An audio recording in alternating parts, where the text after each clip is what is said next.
Hi creative friends, welcome back to my channel. Today I'm going to show you how you can create a custom Dollar Tree DIY for summer, and this is awesome because you can use it on pretty much any tray that Dollar Tree carries throughout the year.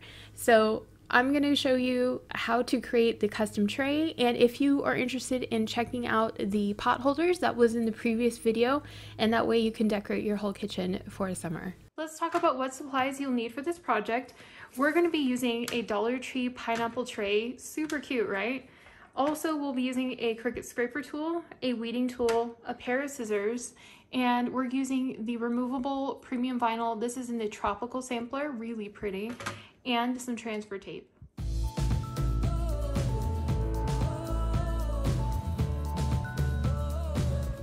So the first step, whenever we're working with something like a tray or pretty much anything that you're placing a decal on, is figuring out the size of the decal. So for this, what I need to make sure is that I keep in mind I'm looking for a longer design and not a super tall one. And I also need to make sure that I know the sizing. So I'm just using my mat here and lining it up. It looks like 11.5 inches would be the max for the width, but we don't want to go that wide anyway. And the height would be approximately, I would say, 7.75 inches. So keep those measurements in mind when we're working with this. I always want to size down our decal so it doesn't take up the whole space. We want it to fill up a lot of the space, but not take up the whole space, because visually a project always looks better if you leave a little spacing around the edges. It just will look a lot nicer and it'll flow better. So we're going to go ahead and create kind of like an imaginary border and go at least an inch within in size here. Sometimes I like to go a little bit smaller, but for this case I want a lot of the pineapple peeking through, so I will keep that in mind when I'm creating the design here. We're going to take our mat here and load our materials on. We'll unroll this. There's some super cute colors. We're going to be using the yellow in this because it's going to be matching another project that we've created for the kitchen. So this nice bright yellow would be awesome.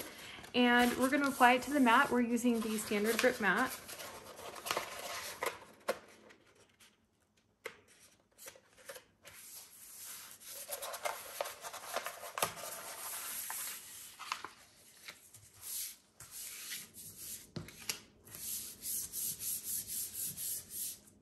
We have our project loaded and ready to cut.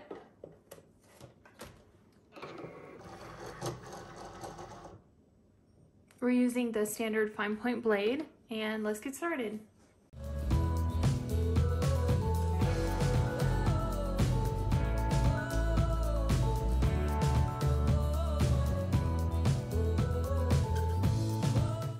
Project is ready to unload.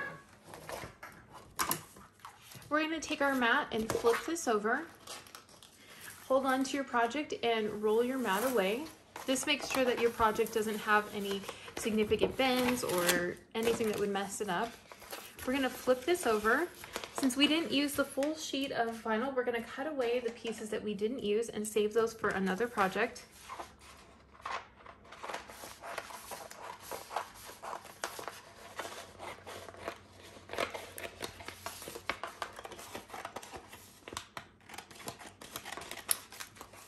Now we're going to break out our weeding tool. We're ready to start weeding. So what I usually do is I start in the corner, and you can use your weeding tool if you have nails and you're having problems getting these off. You can use your weeding tool to kind of lift it up for you, and then you can just peel back. Removable vinyl is really easy to weed.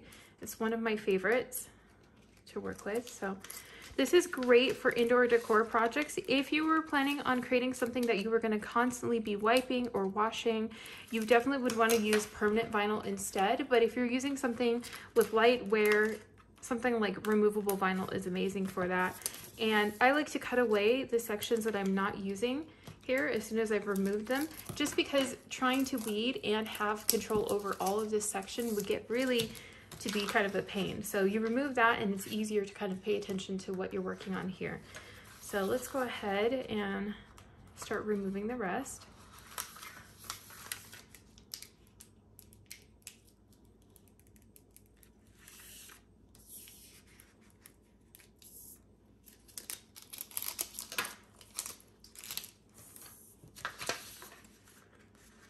When you're going to remove the intersections, take your finger and place it behind it, and then you can kind of roll this up a little bit, and it won't leave any bend marks as long as you're really safe with how you're doing it.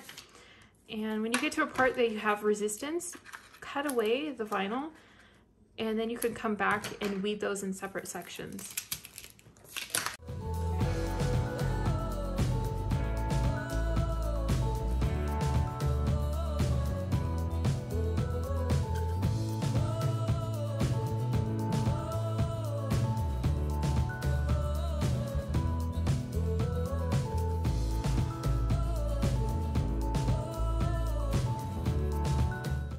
Now we're going to remove these center portions.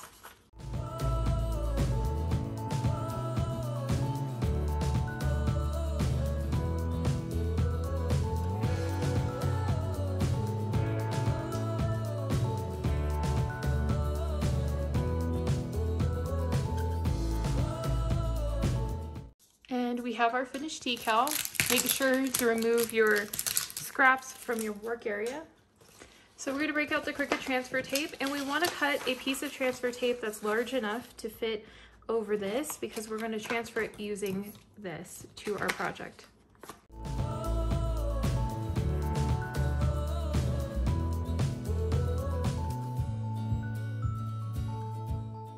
So we're going to separate the sticky sheet from the backing. This is such a large piece of transfer tape, you have to be really careful with how you apply it. We want to make sure that we have both hands holding this so it creates kind of a V shape. We're going to center this over, and we're going to place this down and roll it out towards the edges. And the reason for this is it helps to first maintain control of your project, but secondly, it helps to remove any potential air bubbles. If you place this flat on at one time, you would trap a lot more air bubbles. We're going to break out our transfer tool here. This is our Cricut scraper tool.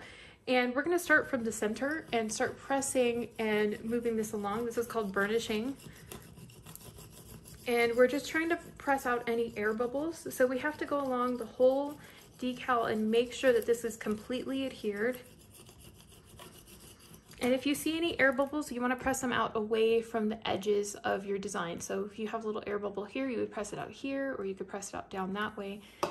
And we want to spend significant time working on adhering this. This is the biggest mistake that people run into whenever they're creating a decal, is rushing through this part of the process. If you take a little bit of extra time, it really pays off in the finished results. And this is the part that, you know, when you're creating videos, you speed through a lot. So a lot of people don't realize the time that ends up being spent doing this. You do want to spend a few minutes really adhering your decal.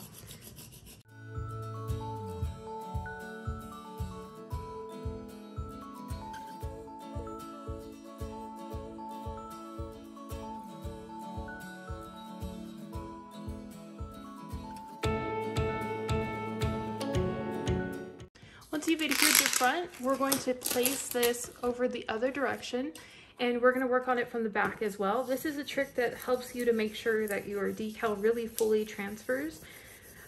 I like to use this on pretty much every project because it really just helps to make sure that it gives you a really good transfer. Once you've gotten that, we're going to remove the paper backing from our design here. So we're going to hold on to the transfer tape and just slowly peel away. If you find that this decal is still stuck here, you can place this back down and work on adhering it some more just to make sure. So we have our tray. We want to make sure our tray is clean and dry. So you can use something like an alcohol wipe or just a regular cloth and make sure it's lint free. We have our decal, which I'm excited to put on here. So what we're going to do is hold on to this, and we really want to make sure that we center this as best as possible. So visually take a look at it. You can also measure it out if you would like to make sure that it's as even as possible. And we're going to place the center portions down. We're still holding it in a V shape. We're placing that center portion down and just rolling it out towards the sides. And now we're going to do the same thing we did before. We're going to make sure this adheres by pressing down from the center out. And we really want to make sure that there's no air bubbles. So we're going to spend some time pressing in different directions.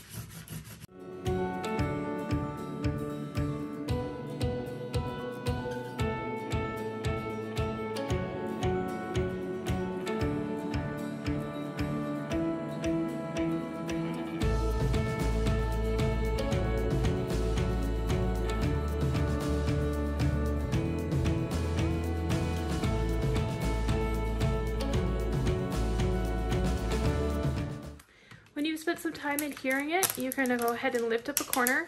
Double check and make sure that it's adhered really well and that it's not trying to lift up.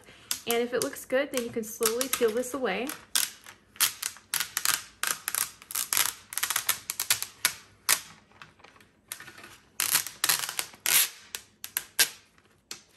And now you're ready to use your tray. I hope you enjoyed creating with me. I think these turned out so well for summer, and I can't wait to make more home decor coming up. So if you guys don't want to miss out on any future DIYs, make sure to hit the subscribe button and the notification bell so you don't miss out. And I just wanted to say thank you so much for hanging out with me, and I hope you're having a wonderful day.